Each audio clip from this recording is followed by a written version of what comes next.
Dito pa kayo nadayo sa Santa Elena. Ibig sabihin, meron maganda po mga coral dyan. Maganda. Ganda coral dyan. Ay, ibig sabihin, pwede mag-diving, no? Ay, pwede. Gano'n po kaganda yung coral dyan, yung mga ano, yung talagang maganda. Luso siya, hindi siya mga sira. Gano'n kalayo po dito yung coral na pwedeng divean? Siguro mga 30 meters, 30 meters yung patungulong sa ano, diba? Ibig sabihin, mula dito, aabanti lang doon, pwede nang Pwede na. magpana. Pwede yung paano. Nandiyan ang mga coral sa gitna. Diyan ang buhay. Maganda ng content. Ang balawis. Ito halo. Ayos ano. Wala, Kaya pala may mga nakikita po ako dyan ano. nag-i-spot sa gabi. Oo, tsaka Oo. may mga bangka na wala naman tao. Lalangoy yun. Nasa Lalangoy. nalangoy pala. Lalangoy yun. Yun. Mamana. Makasama pala po sa inyo pag nakabili kayo dito. Ito na kami. Mamana tayo. Makasama po ako. Pagising tayo.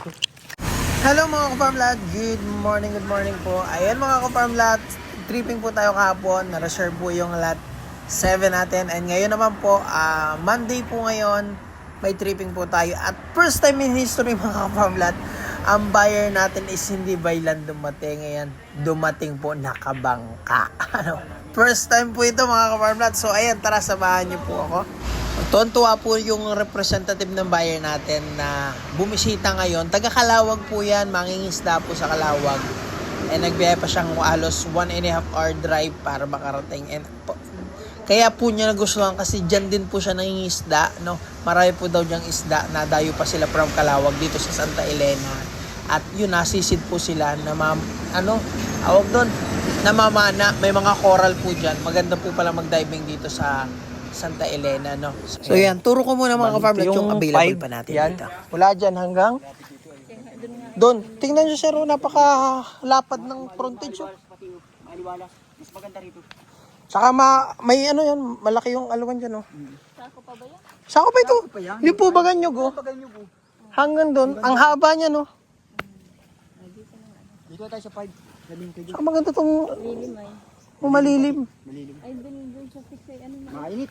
Mainit dyan. Dito po malilim. Sige po, dito tayo sa ano.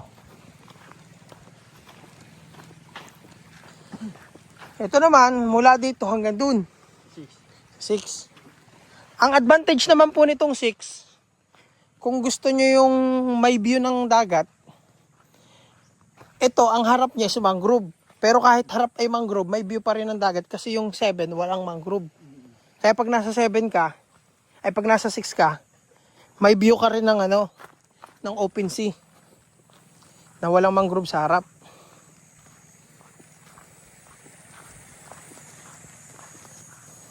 Ayan. Hanggang dito po yung 6 eh.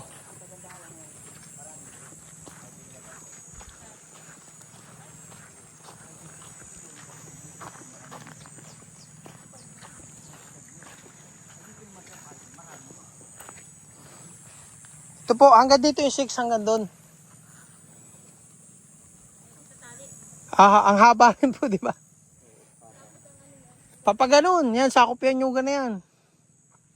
Ay, dito lang sa fix marami na yung ano. Dito Oo. tayo kaya sa 6. Saka ang ganda naman sa 6, pag nandito ka, may protection ka na sa sa alon, may view ka pa ng mountain view. Yun ang kagandahan sa 6. At marami pang niyog. Marami pa tayong paggata. Oh, raming nyug to. Sige, 6. dito na lang kuya. Mas marami ito kaysa Oo, dito. Ano? okay na ito. Ito na may tatambakan naman pala. Tapos dun po tayo sa likod para makita nyo yung likuran. Saka ang ganda ng view. Ang ganda pati. Pag nandyan ka, Ang may plano view pa ka. din ng aking anak.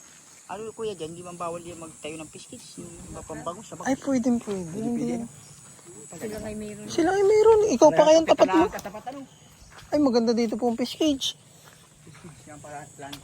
Buhulog ng bangus.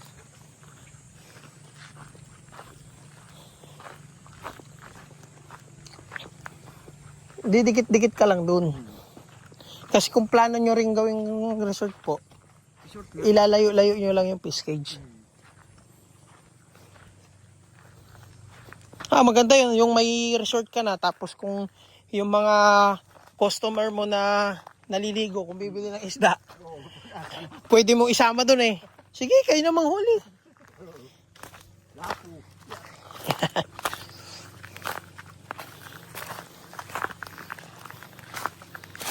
Ayan.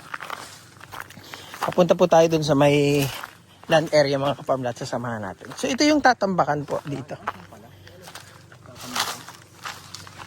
Tsaka mahal po magpatambak. Pero sa case na to, sagot pa ng seller ang tambak. So kayo rin po ang magiging tao dyan.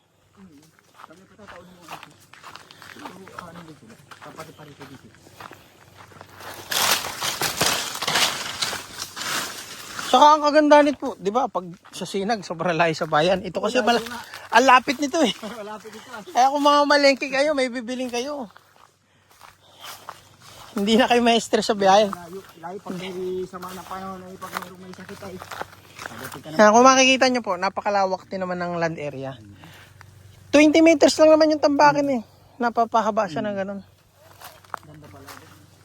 Ganda to. Talaga palang quality ito. Bakit ito? Hindi pa tayo magbabuyan dito. Oo, kapantayan na yun.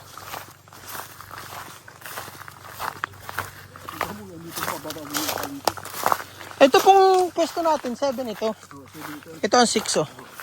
Sakop siguro itong mangga. Yan, may mangga po. Sakop ng 6. Yan.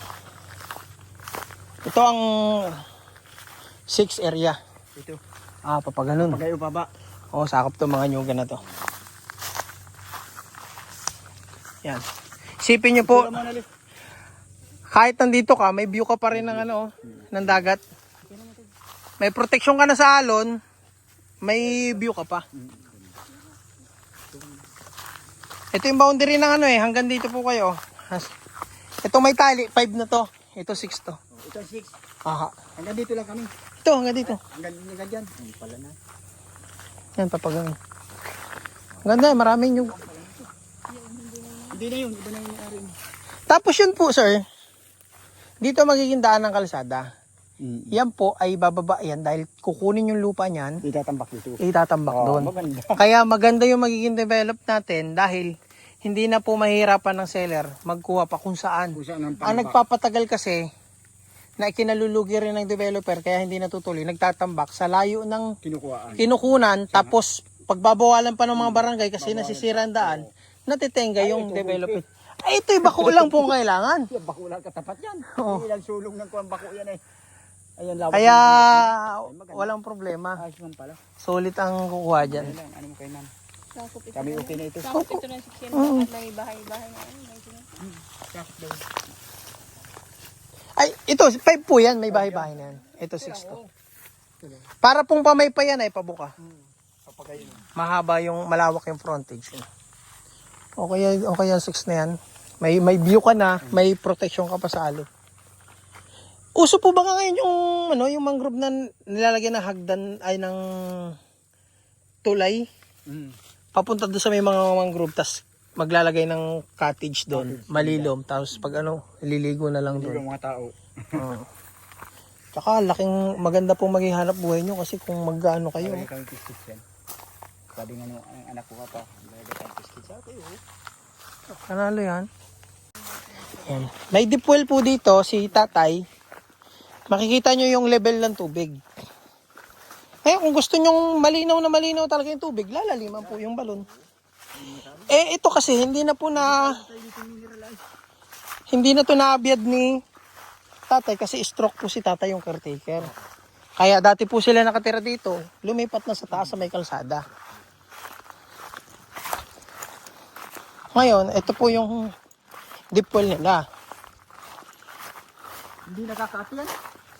Hindi po, dito sila nakuha ng tubig. Mamamaho sila dyan. Ano ang babaw? Oh, Aba po ito, sabi ko. tabi po. Ang babaw lang baga po. Babaw nga. Kaya wala kayong problema sa tubig dito. Sa inumin naman, paglabas doon, may water refilling station doon. No, yung pala. May tindahan din po dyan. Bibili ka na lang ng mineral. Hugas na mga pinggan na ito. Panghugas, maligo pa CR. Kung gusto mo malinaw, mag-dipul ka. Yung talagang tusok. Tusok na talaga. Ito po ibalon to eh. Ayun. Dami. Ayos na. Ito naman po yung lot 4 oh. Lot 4. Yan 3 manggang sakop. Ito naman lot 5 yung may sa una-unahan yung. Pero yung 6, may protection ka na, may ano ka pa. May open area ka pa na Ito kuya. view. Bayad na sa bangan niya. Abisuhan nyo po na ang reservation lang naman ito is 100 para hindi na makuha ng iba. Tapos dinededuct naman yun sa kabuang presyo. Kung nag-reserve ng 100, 2.7 na lang babayaran. Kaya nga sabi ng anak ko, tingnan mo na papa at para mabayaran na. Oo. Kagandahan po nun, pag kumpleto na-reserve na yung mga lote, sasabihan na yung mga buyer na, next week, magbabayaran na tayo. Sabay-sabay po ang bayad noon. 80% lang naman yung ibabayad. So yung remaining 20%, pag transfer na sa pangalan nyo, develop na rin, saka lang ibibigay yung 20%. Kaya yung seller, mapipilitan talagang tapusin yung kailangan tapusin para makuha yung remaining. At yung seller naman po natin, ay, pwede po tayo dito na dumaan para ma-demo ko sa inyo yung yung kalsada. Ang ganda po yung seller natin, yung mga nabenta ko pong halos nasa 17 lots sa Ginyangan, na-transfer at na-develop na rin niya sa mga buyer. Na-transfer na rin, na-turnover na. Kaya, hindi scam po baga. Kumbaga, talagang desidido. Tsaka yung seller po, ex-mayor. At yung anak, nakaupong kagawad ng bayan, tas yung isang anak po is vice-mayor. So, hindi sila magluloko. Oo. Talagang legit po. Walang digit na kakalutuhan. Oo. Ano ba magkasama? Sanay kami sa balik pwede madaan. Bali, ito po yung main road mga ka-farm lot. Ito yung magiging kalsada pababa. Ano po? Susudsurin po yan para banayad yung pagbaba doon. Ayan. So, yung kasama nating buyer ngayon. So, yung anak ata po yung buyer o yung kasama ng anak niya. Ano po?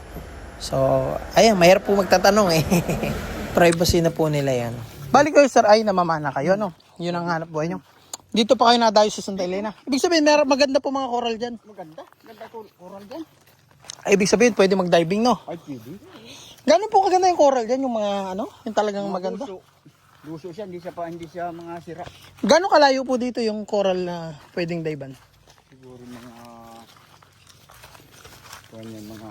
30 meters yung patungod mo sa kanong baba. Ibig sabihin, mula dito, aabanti lang doon, pwede nang Pwede na. magpana. Pwede yung pana. Nandyan ang mga coral sa gitna. Diyan ang buhay. Maganda ng konti. Ang balawis. Ito halo. Ayos ano. Wala, Kaya pala may mga nakikita po ako dyan nag-i-spot sa gabi. Oo, tsaka Oo. may mga bangka na wala naman tao. Ilalangoy yun. Nasa Ilalangoy. nalangoy pala. Yun. Mamana. Makasama pala po sa inyo pag nakabili kayo dito. Ito na kami, mamana tayo. Makasama po ako. Gising tayo. Ano yun? Sa gabi po kayo namamana? Gabi, may spot yung binibili ba mga ginagamit ng mga diving? Opo. Gaya ang Gano'n po kalalim yun yung pag Babaw lang nasisid? Baka mga ano lang yan, isang di pa lang yan, dalawang di. Yung sinisisid nyo? Dami, pati pusit, dami dyan. Sugpo nga yun, dami dyan po sugpo. Diyan po. Oo, hipon, may pansima lang. Ibig sabihin, halos isang kalahat, ilang minuto? Biyahe? Eh, kung lang po, hanggang doon sa amin ay mga isang oras at kalahati lang. Ayun. So sila po ay taga-Sinag sa bayan po ng Calawag. Nagbabangka pa sila ng isang oras at kalahati para lang mamana dito sa tapat ng property. Diyan po kay banda. Dito kami. Dito sa gilid. Yan ang puso niyan, oh. Taga sa amin yung puso niyan. Oh. Yan, yan. Kay Kapitan yan. Kapitan Joey Hunda. Saan po kayo dito na mamana? Yan, sa may kuha na yan. Yung batuhan na yan? Doon sa unahan nun. Sa una-una ng batuhan na yan? Babaw yan. Malapit Isang di pa lang. yan. Isang di pa lang yan. Yun. Yung pulo doon. Ikita dito. Opo. Dito sa kabila na ito dito. Ito po yung bangkang ginamit nyo. Ay, baga may mga palutang ba kami na ano. Sige po, sige po. Pang-video kami. Panguli ng isda. Sige po. At ganda. Ganda Ayun, at least may contact po sa inyo, no? Pag nandito po kayo, sasama talaga ako. Kuya, ato. Salamat po. Ato, bagana. Oo. Hobby ko rin yung mamana eh. Pinsan buo ko bagay yung nagagawa ng buli-buli yan, si Atong Ubidor. Doon ato, Ubidor. Nakarating po ako dyan sa Sinag. Si ano yung dating XK chairman. Ang kontak ko doon. Oo. Si Jade. Si Jade. Oo. May asawa na yun, taga Quezon na Opo, asawa. taga Quezon nga. Quezon na asawa nun. Yun ang tropa ko doon. Yung tatay noon ay nagagawa ng mga furniture. Oo, yung furniture, si Mang Uji. Oo. Albiro. Buhay pa ba yun? Buhay pa nga ngayon. Nagagawa pa kaya? Nagagawa. Galing gumawa. Ang galing gumawa, no? Galing gumawa. Kilala ko pala yun. So, yan po yung ating magulang ng buyer. Ayan, nagustuhan po nila. Ayan, pabalik na po sila dun sa Kalawag. Sa Kalawag lang po sila. Matabing dagat po sila dun. 1.5 hour drive. Yung drive nila dun sa